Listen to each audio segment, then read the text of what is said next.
Hey everyone, I hope you're all well and managing okay. This is just a short video just to maybe give you a few kind of guidelines around your initial deliverable for the e-learning project, which is a presentation. So um, the brief is available on Canvas, but Shane has also posted details into Slack. So as is mentioned, the initial deliverable even will just take the form of a short presentation. And I suppose really just looking for you to indicate your proposed solution, the direction you're going, kind of initial research and your plans with regard to design and development moving forward.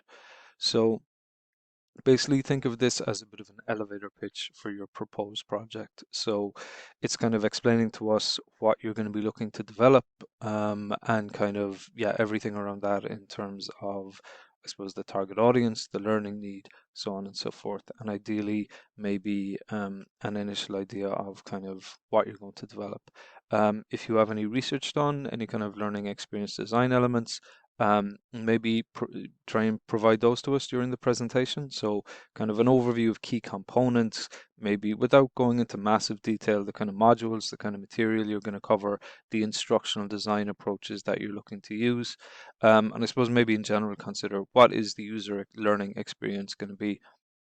Um, Maybe broadly indicate, if you can, how you're going to design and develop the solution you have planned. Again, we're not going to be like picking over every little detail, but obviously at this stage, an initial idea of the tools you're going to use would be very useful to us, but mainly to yourself as well.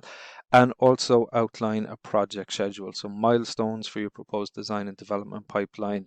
Ideally, if you can show us some kind of Gantt or plan around scheduling, then that would be very useful to us. But again, for yourself more than anybody else.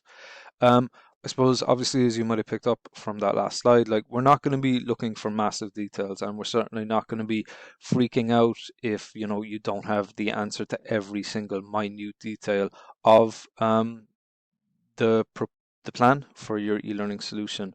But a couple of things to consider is that even though your idea doesn't have to be 100% worked out in every final detail, obviously the sooner you can pin down your project idea, the better.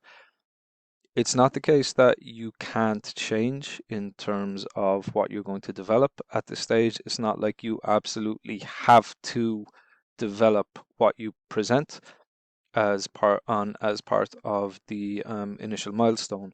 But obviously, you know, the sooner you can be kind of concrete in terms of what you're going to develop and kind of, I suppose, get the thing on the road, the better.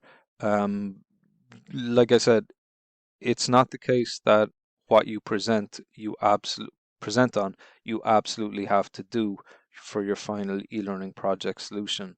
But obviously, if you do change your mind a week or 2 weeks from now, um, there's a good bit of time wasted. So if you can try and pin down your idea as much as possible and kind of get going, it just means you're in a position to kind of get going with it really. So yeah, the sooner you can pin down your project idea, the better. But it's not the case that we're not going to kind of dock you marks or anything if you do change your idea kind of in a week or two. It'll just be a bit of wasted time for you. And obviously, if you're not sure, please do reach out to your individual supervisor to discuss it with them. That's kind of the most important step, I think, in terms of making a decision around that. In terms of your idea, a couple of useful things to maybe think about, even if you want to do it as a pen and paper exercise. Think about the target audience. Who is this going to be for? What is it going to give them? What learning solution is it going to give them? What problem will it fix for them? How are you going to give it to them? So in terms of your idea, a good place to kind of, I suppose, develop that is thinking about the target audience, their needs, their situation, so on, the problem it's going to solve for them.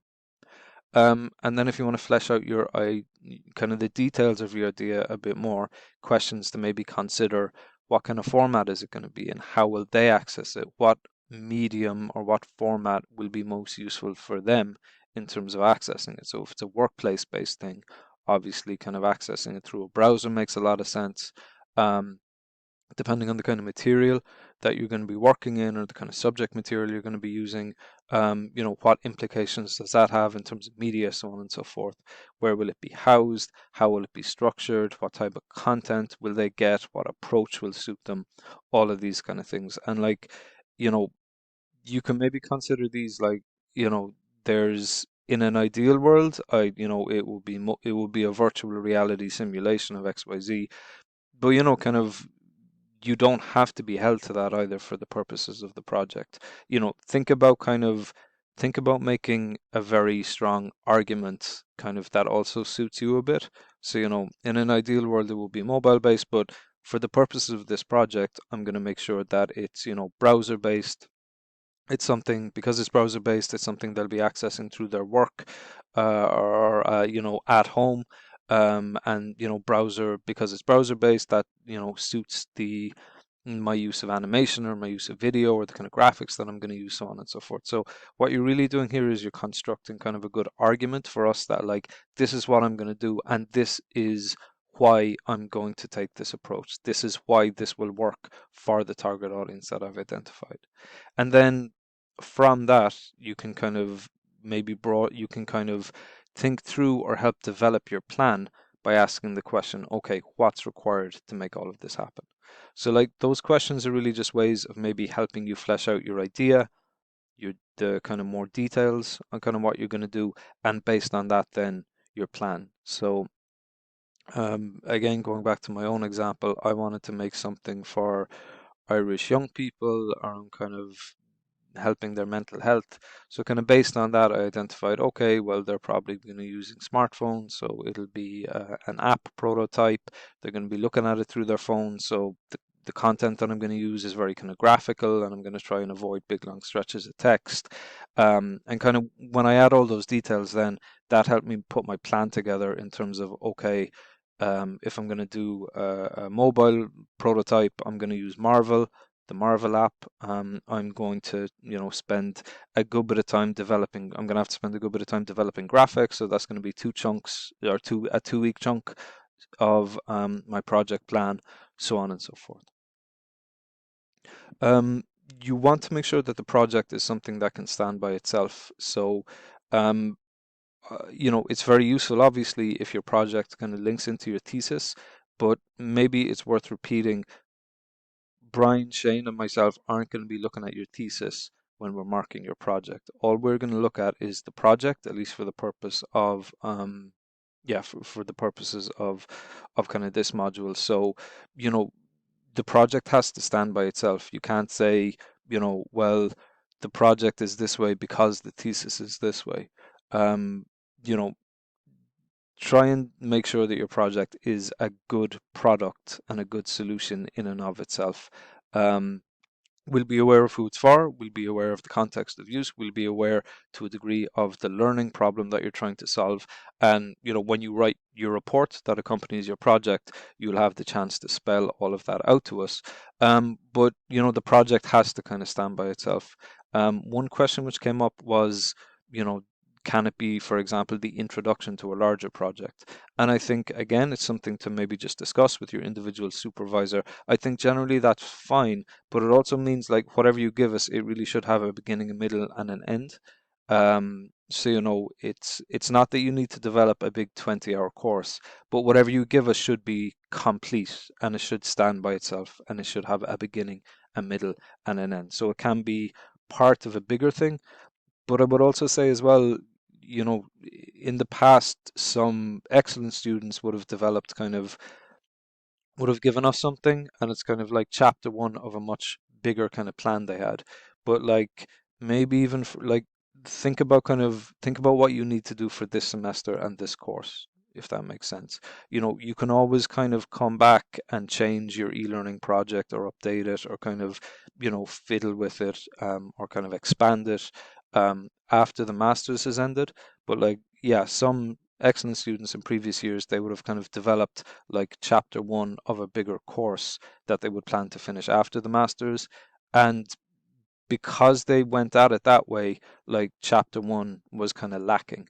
So like, maybe just consider developing it this way for the e-learning project module, and you can always change it or update it or improve it or kind of make it part of this bigger plan after the masters has ended. But yeah, you don't want to kind of, I think, sacrifice, you know, developing the best possible project for this module, in the hopes of kind of making it into this bigger, longer term thing afterwards. You can always kind of change it after the module has ended. Um, and again, in terms of that, maybe be aware and definitely go back and check the rubric just in terms of what we're going to be looking for. So we're going to mark kind of according to that rubric. So in developing, make sure you're considering all those different kind of elements when you're developing your project. It's never too early for a Gantt. Uh, but it's important that your Gantt chart is realistic. And just to be clear, it doesn't have to be a Gantt chart. I tend to do a lot of kind of planning in like Monday.com or different things. But what is important is that you have a plan.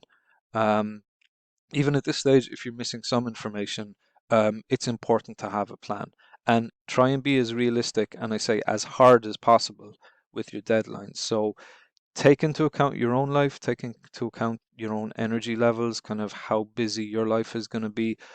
There's no point putting together this perfect plan that has you working kind of, full time and then putting 6 hours into the project and the thesis every night and so on and so forth.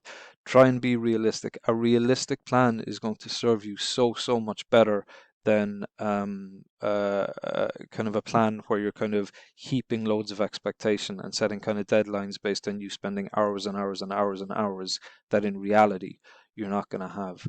Um, Something which I've done once or twice for projects is I've put together like a best case scenario plan, and then I've basically kind of made a copy of that and put together not quite a worst case scenario plan, but a plan where, look, I'm really not going to have as much time as I think, so I need to really think about kind of almost like a minimum viable product. And with the latter, I've also found as well, like, if I can get that done, very often I find that I have a bit more time at the end for kind of polishing it and everything. Um, so try and be realistic with your plan. Obviously, the plan can change, and sometimes it has to change. But yeah, if you have a realistic plan, that is going to be of genuine help to you. If you have a hugely wildly ambitious plan, it's not really going to do anything except make you miserable because you're going to miss deadlines, milestones, and then you're going to feel extra pressure. So try and definitely have a plan. Try and be realistic with the plan. Um, Keep coming back to the target audience, and this is true for the proposal as well. Um, what's the target audience's learning needs? What's the context in which they'll use the solution? What will their availability be in accessing the solution? What is the target audience going to be capable of in terms of learning complexity, cognitive processing, digital skills, all these kind of things? The LX Canvas can be useful here just as a way of helping you kind of, even just like as a quick pen and paper exercise, just figuring out and thinking about the target audience, the learning outcomes you want to achieve, but also like the constraints facing them, the resources you have available to, all of that. It's a good first step, I think, the LX Canvas, and it can help just kind of plan out things a little bit, or at least kind of help you think through all the different elements that are going to impact on the solution you develop. Also, as well, it's very early days, obviously, but it's never too early to start telling potential pilot participants about kind of what you're going to need from them, when you're going to need it, and kind of lining them up. Consider maybe just even kind of reaching out to them to give them to let them know what you're planning on doing and when you think piloting will be. And more often than not, I have found people are very kind of good and people are very willing to help. Um, but you kind of want to give them enough notice and give them enough information. And that also has a purpose, like reaching out early has this purpose of kind of getting them interested, getting them almost excited for it, getting their kind of feedback, so on and so forth. The thing about piloting with people is you're all very hardworking. You can kind of, as we saw in semester one, you can kind of really, put in the work and put in the effort, and you have the intelligence and the capacity for all of that. The thing about the piloting is it's kind of, you're not reliant on your own skills and abilities. You're reliant on other people's availability. And the logistics that accompany that can be quite challenging. When I was doing my own project, the toughest bit by far was getting people lined up to pilot the thing for me and being able to get their feedback, because they have their own lives, they have their own schedules, they have their own limited availability. So try and get an idea, even kind of as part of the development of the initial presentation, an idea of who the target audience is going to be, and kind of based on that, maybe think about how you can reach out to them, how you can kind of get them on board for piloting and participation and so on and so forth, because it has definitely happened in the past, and it's not necessarily specific to the project exactly, but it is, like I said, it is just generally something to consider. You know, if you want feedback from, target audience members, kind of, then, you know, that will need to be organized. And it might even be the case that some people might pull out last minute, or some people might change their mind last minute, or so on and so forth. So I mentioned that because it's kind of, like I said, you're all very capable people, but this is it's out of your hands to a large degree in terms of other people's participation. So no harm to be thinking about that now and acting on that now. And it's just an email or a call or a text to say, hey, look, this is what I'm doing, this is what I'm thinking of developing. Would you be interested or available to give me a bit of feedback or try it out for me and kind of give me that, maybe towards, the end of the semester. Um, so that's it. Like I said, this is just an initial kind of quick presentation, maybe just to give you some considerations about the initial presentation, and we'll be in touch with more videos and more details and more information, um, yeah, throughout the semester. Otherwise, if you have any questions, maybe feel free to ask them in Slack, or reach out to your individual supervisor to help talk through some of the details or some ideas or some concerns. That's what we're here for. Thanks, everyone. Take care.